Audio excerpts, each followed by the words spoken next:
Supreme court ने deputy speaker Punjab assembly की ruling के खिलाफ समाअत के लिए फुल कोर्ट तश्कील देने की दरखास्त पर फैसला महफूज कर लिया। समाअत में 5:30 बजे तक वक्फा। तहरीक इंसाफ के वकील ने फुल कोर्ट बनाना चीफ जस्टिस की स्वाबदीद करार दे दिया।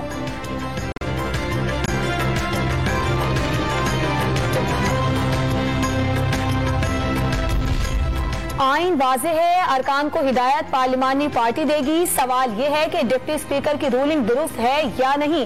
जस्टिस एजाजुल अहसन के रिमार्क्स। डिप्टी स्पीकर ने वोट मुस्तरद करने की हद तक अदालती फैसले का हवाला दिया। वकील हमजा शहबाज के दलाइल।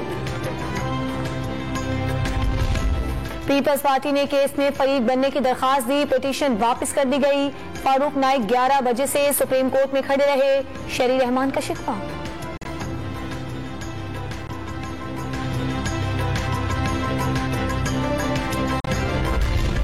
चौधरी शुजात की किसी रुकने असेंबली को तहरीरी हिदायत मिली ना ज़बानी। काफिले की रहनुमा मोनिस इलाही तमाम अरकान को लेकर सुप्रीम कोर्ट पहुंच गए।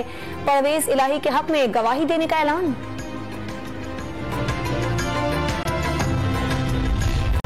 एक गलत फैसला सारे मुकदमे को उड़ाकर रख देता है। कासिम सूरी को आइन तोड़ने पर किसी अदालत ने क्यों नहीं बुलाया। रहनुमा मुस्लिम लीग नून मरियम नवाज का सवाल। दावा किया कि इमरान खान के खिलाफ तहकीकात बंद कराई गई। 4 साल इमरान खान को खुली आजादी दी गई, जिसे सादिक और अमीन करार दिया गया। उसने करोड़ों रुपए बनाए। हीरो के एवज फाइल्स पर दस्तखत किए गए।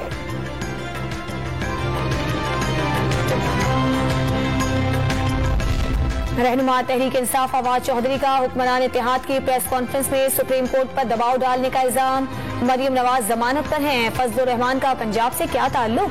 पीपल्स पार्टी की भी सिर्फ 6 सीटें हैं। इल्जामात अदलिया और फौज पर दबाव डालने की कोशिश करार दे दी है।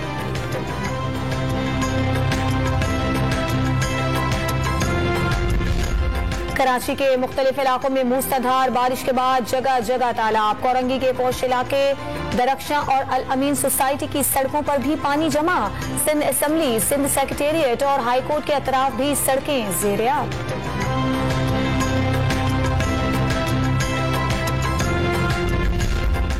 और लाहौर के इलाके समनाबाद में शहरी से लूटमार। 2 मुलजिमान हारून से 8 लाख रुपए छीनकर फरार हो गए। वाक़े की सीसीटीवी फुटेज सामने आ गई।